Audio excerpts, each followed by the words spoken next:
Good Monday morning. I'm Otis Corbett, and I'm coming to you on Facebook this morning so that we can all start off this week the right way with Scripture and prayer. Our scriptures for today are from Numbers 20, verses 7 through 12. This passage reads, Then the Lord spoke to Moses, saying, Take the rod, you and your brother Aaron gather the congregation together.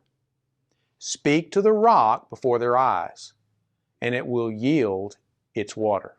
Thus you shall bring water for them out of the rock and give drink to the congregation and their animals. So Moses took the rod from before the Lord as he commanded him. And Moses and Aaron gathered the assembly together before the rock.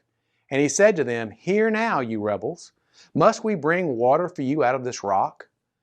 Then Moses lifted his hand and struck the rock twice with his rod, and water came out abundantly, and the congregation and their animals drank. Then the Lord spoke to Moses and Aaron, Because you did not believe me, to hallow me in the eyes of the children of Israel, therefore you shall not bring this assembly into the land which I have given them. My wife and I live in the country. And in recent weeks, I've occupied myself from time to time on Saturdays by clearing a fence line. Now, we have a small pasture in the front of our home that's fenced and a larger one in the rear that's fenced. Our neighbors to the south have a fence line along that shared property line. And so the only section of our land that's without a fence is our northern property line between the two pastures.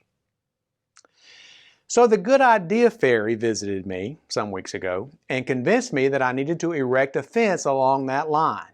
And so I've been making the necessary preparations. The problem was that the Good Idea Fairy didn't realize, or didn't care, that the new fence line would run through terrain that is essentially South Alabama jungle.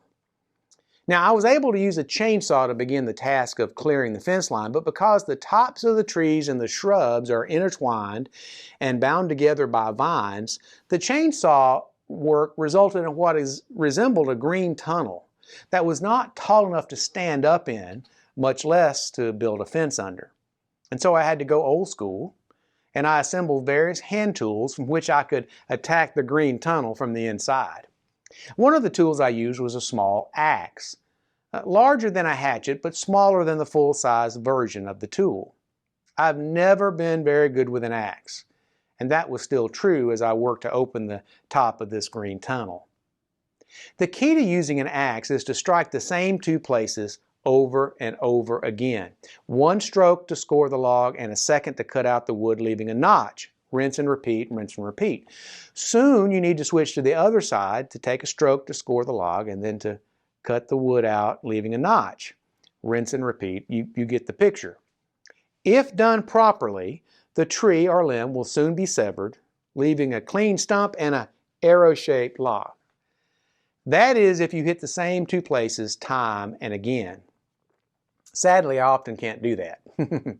I often find myself making errant strokes, hitting the tree in multiple places without effectively notching out the opposing sides of the tree. It's the logging equivalent of the death of 1,000 cuts, and it frequently makes a mess of the process. I have found that a few precise blows were worth much more than a flurry of wild, uncoordinated action. Not only does the tree get cut more quickly, it's also much less tiring for me than if I have a bunch of errant blows. In the midst of my exertions in the green tunnel, God brought me to mind a simple but I think profound truth. An errant blow is a wasted blow. Flailing away at a problem or situation is no more effective and efficient than I was when I was flailing away at the undergrowth in the green tunnel. And this is a lesson I think we also can learn from our focal passage for today. Moses, apparently frustrated because the children of Israel were vociferously complaining of their extreme thirst, didn't listen when God gave him instructions to speak to the rock. Instead, he struck the rock with his staff, not once, but twice. He didn't miss the rock the way I missed my mark with cutting trees, but he still made 2 errant blows on the rock, and significant consequences followed. Now, I want you to note that God in His mercy provided water for the Israelites despite the errant blows. He had every right to withhold the water because Moses had disobeyed.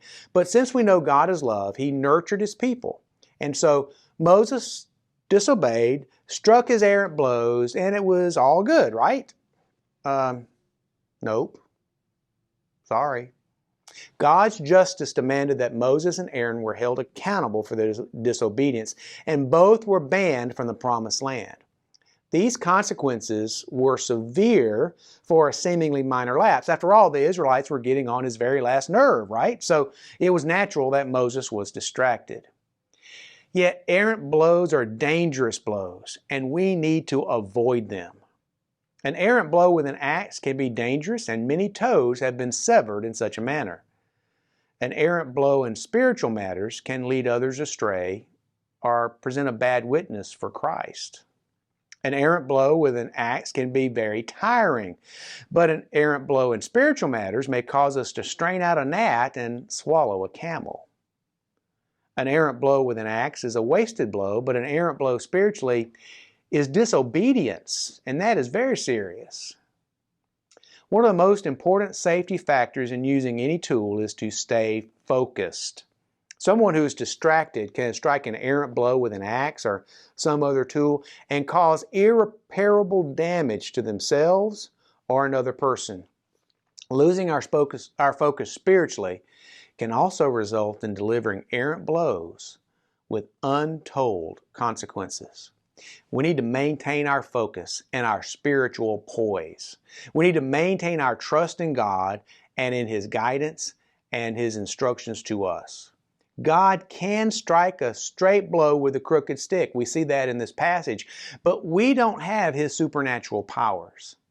Let us guard our hearts and strike solid blows in faith for the cause of Christ. So now, let's turn to a time of prayer.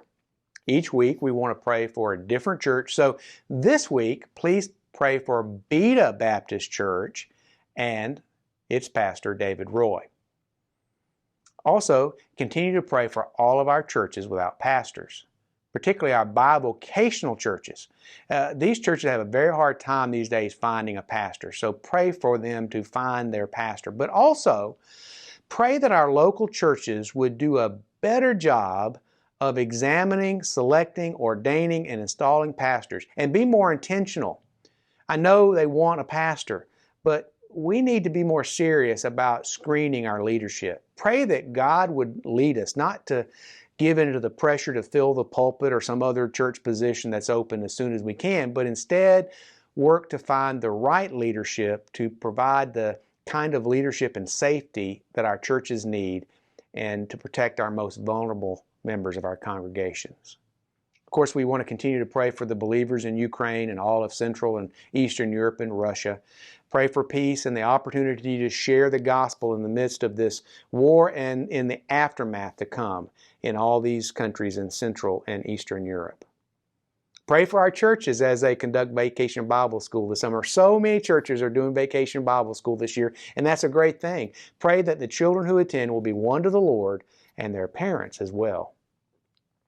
Pray for a revival in our mission ministries. Pray that as we continue to learn how to live with COVID-19, that we will begin to go back on mission trips again as we continue to pursue the Great Commission. So, may God give you a good week, and may you feel His blessings every day. Pray with me. May the Lord bless us and keep us. May the Lord make His face to shine upon us and be gracious unto us. May the Lord lift up His countenance upon us and give us peace. Thanks for watching. I hope you all have a good Monday morning and a great week to come. See you again next week.